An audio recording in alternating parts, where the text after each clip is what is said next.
Hey everyone, this is your favorite realtor Norm, and today I'm coming to you on the topic of frequently asked questions that are relating to a purchase or a sale contract. Now, purchase and sale contracts, same thing. This is an offer. You're getting excited. Whether you're a buyer or a seller, we all love to see offers.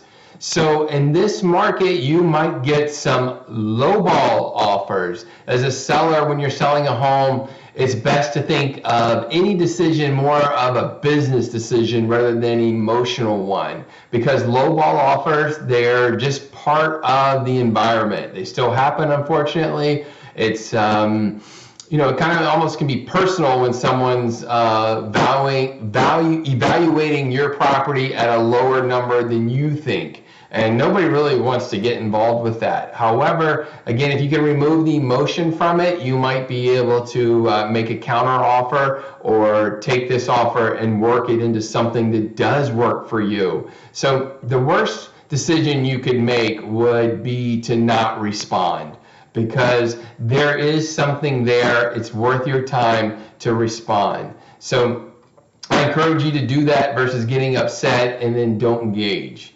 The other thing I hear right now is what is going on with appraisals. Well, because the market is so active, when I say active, it's hot. It was springtime, property listed, say at $1 million, could easily jump up to $1.3 million.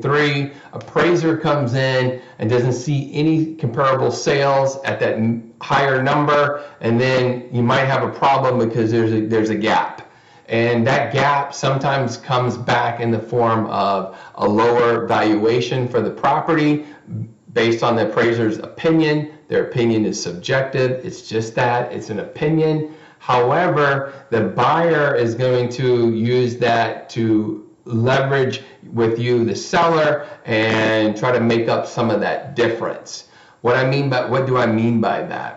Well, in this market, in a hot market where it's a seller's market, the buyer may have to either waive the appraisal, or they could waive their ability to come back to you, the seller, and ask for that difference piece or to negotiate that difference piece.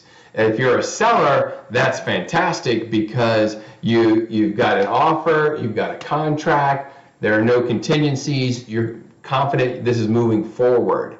In a different market where it's more of maybe a buyer's market, or more of an even keel market, when appraisers come out, evaluate the property at a lower number than maybe you're under contract for, then that leaves time for discussion. So what happens there? Let's say the gap is, whatever the gap is, likely the buyer is going to ask you, the seller, to make an adjustment, either come down to that new appraisal number, maybe meet somewhere in the middle. Also, the buyer can say, I don't want to move forward with the project. So if they say any of those three things, you, the seller, have these options. You could negotiate with them and meet them halfway, work something out. If the buyer says, I'm going to walk away unless the property comes down to that new value, you can meet them at the new value and just move the process forward. The other thing I see happening, though, right now is this pre-negotiated contingency between buyer and seller. Because the market's hot, sellers are saying, we don't want any contingencies around appraisal. And that's because, again, these properties can go as much as 20-30% over. That's creating a concern when the appraiser comes out. And challenging the appraisal is not an easy task. If you have a VA appraisal, that's going to stay with the property.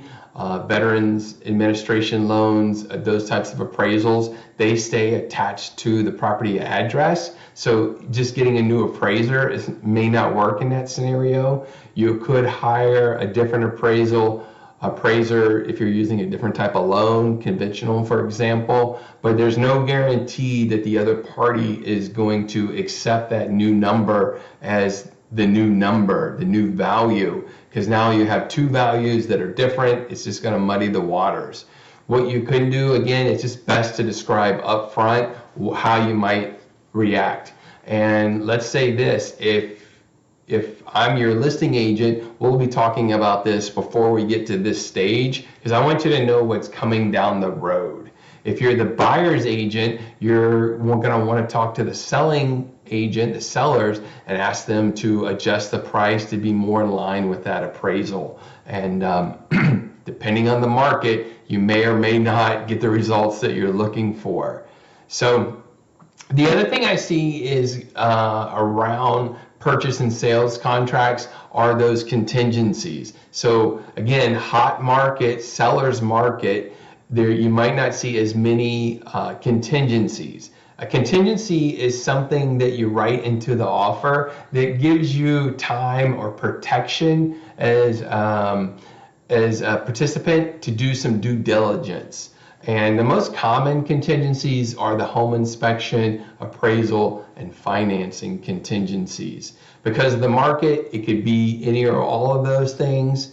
But an example, again, a contingency, it gives one of the parties to the contract time to do a due diligence. And the contingency can also have a void feature, meaning at the end of the contingency, whoever's in control of it could potentially void the contract at the end of it.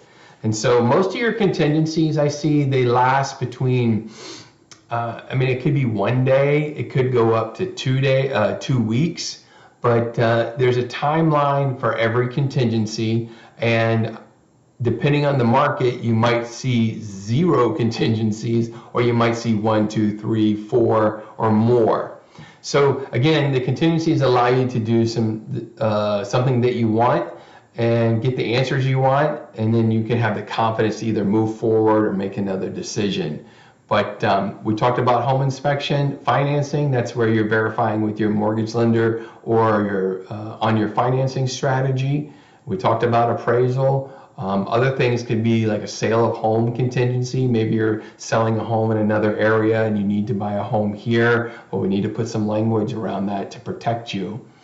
The other piece of this is those home inspections. So how does the home inspection work? Home inspection, again, it's a contingency. You have some length of time to bring the inspector over. You can bring multiple inspectors over to the property, and they're going to do tests that the buyer has some curiosity around. You could do a mold test, you could do a radon test, you could do, obviously you're going to test all the mechanicals at the property, but once those tests are completed, the buyer gets the data, gets the results, the buyer is way more informed, and then you can decide how you want to move forward. You know, is this still the home for you? Are you still getting excited about it? This is that time. So in most cases, the inspections, those are at the expense of the buyer, and then there's some type of timeline around those days. And because the buyer is paying for the reports, the buyer gets the report directly, and then they can make requests of the seller via the specific forms and sharing the inspection results with them. So that's it in a very tight nutshell. Questions around appraisal, questions around contingencies, questions around inspections, and then how to respond to lowball offers. There's so much more to it. I do look forward to talking with you. Questions, concerns, hallucinations, call Norm.